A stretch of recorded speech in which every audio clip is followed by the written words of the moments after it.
Assalamualaikum warahmatullahi wabarakatuh. Pernahkah Anda membayangkan bagaimana Sir Thomas Stamford Raffles, seorang tokoh berpengaruh, terpesona oleh keindahan Candi Dieng? Mari kita menjelajahi kisah menarik ini bersama-sama. Sejarah Candi Dieng. Dalam hidupnya, Sir Thomas Stamford Raffles pernah mencatat pengalaman bersejarahnya ketika ia singgah dan menjadi penguasa dalam waktu singkat di tanah Jawa. Ia menemukan banyak hal di Jawa, termasuk ketakjubannya pada kondisi alam dan budaya kuno masyarakatnya. Terlebih lagi, bagi Raffles, tanah Jawa banyak menyimpan rahasia dari masa lalu. Rasa keingintahuannya mendorong langkah Raffles untuk menelusuri lebih jauh dan lebih dalam lagi demi menemukan banyak hal yang tersembunyi, hal yang belum pernah ia temukan sebelumnya. Meski Raffles memahami kepercayaan umum yang berkembang pada masanya tahun 1814 sampai 1815 yang didominasi oleh agama Islam dan beberapa Nasrani, namun ia menemukan banyak peninggalan benda kuno yang berasal dari budaya dan kepercayaan lain, Hinduisme dan Buddhisme. Beberapa benda kuno dan bersejarah yang datang dari masa lampau telah memunculkan teka-teki sekaligus bukti tentang kedikdayaannya pada era pra-Islamisme di Jawa. Agama Hindu dan Buddha dikenal sebagai ajaran populer yang dianut oleh beberapa masyarakat kelas elit hingga para raja-raja Jawa di masanya. Hikayat yang ditulis dalam bukunya The History of Java tahun 1817. Raffles menyebut bahwa benda-benda kuno yang ditemukan Raffles di beberapa wilayah Jawa telah membuktikan kepercayaan Hindu atau Buddha yang mengakar kuat sebelum era munculnya Islam. Meski banyak di antara artefak Hindu dan Buddha di banyak daerah di Jawa ditemukan tertimbun atau tak terawat, kondisi relief hingga bentuknya masih sangat baik. Gambaran dewa-dewi dalam ornamen dan relief pada candi menyiratkan kualitas karya dan material yang tepat dan mengesankan. Benda-benda kuno yang ditemukan di Jawa masih cukup kuat dan berkualitas. Bentuk aslinya masih terlihat, meskipun sudah ratusan tahun lamanya sebelum kedatangan bangsa Eropa atau kedatangan Raffles ke Jawa.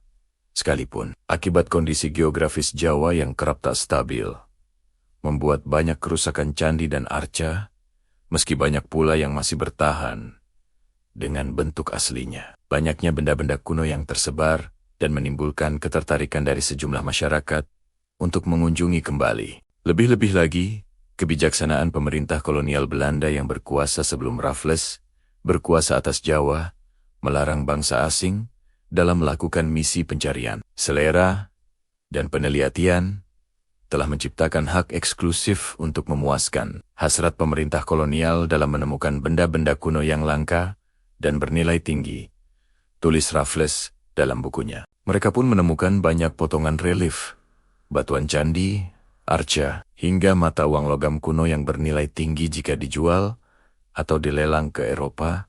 Semuanya seolah menjadi kebiasaan juga bagi masyarakat yang hidup di kawasan sekitar candi. Sebut saja Candi Dieng, perjalanan Raffles hingga mencapai Wonosobo dan Pegunungan Dieng telah membuktikan hal yang memprihatinkan. Baginya, banyak masyarakat di sana yang menyalahgunakan eksplorasi benda-benda kuno yang mencerminkan sepanjang sejarah Candi Dieng dalam buku gubahannya The History of Java tahun 1817. Raffles menemukan adanya penggunaan benda-benda kuno berupa potongan-potongan atau pecahan bagian bebatuan candi untuk menghias rumah warga. Seperti halnya yang ditemukan di antara hilangnya reruntuhan Candi Dieng, sebuah komplek percandian yang luas, namun mengalami kerusakan yang cukup parah akibat faktor-faktor alamiah, aktivitas vulkanik, hingga ulah manusia sendiri. Pegunungan Dieng yang tinggi menciptakan suatu kondisi bagi para penganut Hinduistik dan Buddhistik dalam mengembangkan peradaban mereka, dan kota-kota suci yang sakral meninggalkan warisan-warisan suci yang hilang dan rusak dimakan zaman. Banyak fondasi candi di kawasan Dieng yang berserakan, terlepas, hingga bercecer, dan tertimbun tanah. Dalam beberapa menit, tatkala Raffles mempelajari kontur tanah di Dieng, ia bak menjumpa suatu peradaban yang hilang. Telah ditemukan bekas-bekas situs yang jumlahnya mendekati 400 candi, terkubur di dalam tanah, mempunyai jalan yang lebar dan luas, mengelilingi candi-candi tersebut pada sisi kanan, ungkap Raffles. Pada momen bersejarah dalam hidupnya itu pula, Raffles mewariskan lukisan tentang sebuah candi yang ada di Dieng, lukisan realisme yang terabadikan dengan apa yang disaksikan oleh Raffles saat itu, tahun 1815. Selepas menyaksikan candi-candi di kawasan pegunungan Dieng, Raffles melanjutkan perjalanannya hingga melintasi areal permukiman warga. Diketahui bahwa penduduk di kawasan Bledran dan Jetis menggunakan elemen dari candi-candi yang terlepas. Batu dan ornamen itu digunakan untuk membangun, menguatkan fondasi rumah mereka, hingga dijadikannya sebagai hiasan di dinding rumah. Ditemukan pada rumah-rumah mereka batu-batu besar yang diperkirakan merupakan bagian dari Candi Dieng. Lanjutnya, lebih menarik lagi, beberapa dinding rumah warga juga terhias dengan kepala gorgon yang jelas-jelas diambil dari bagian perkomplekan candi di kawasan Dieng. Bahkan, ada juga tembok rumah warga yang berbalut potongan relief candi. Setelahnya, melintasi kawasan Jetis dan Magelan-Magelang, terlihat di beberapa parit desa dan sekitar permukiman warga, ditemukan sisa-sisa pahatan yang menggambarkan yoni dan lingam, di mana pahatan itu terlihat tidak terawat. Meski demikian, Raffles tertambat hatinya pada tanah Jawa.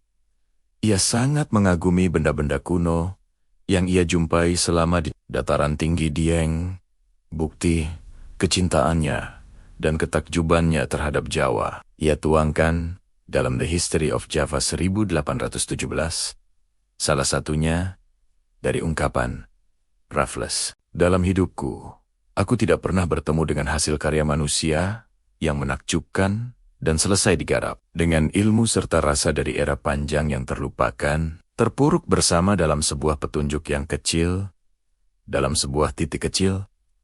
Jangan lupa like, subscribe Cerita Bib, dan bagikan video ini agar lebih banyak orang yang mengenal warisan budaya Indonesia yang luar biasa. Wassalamualaikum warahmatullahi wabarakatuh.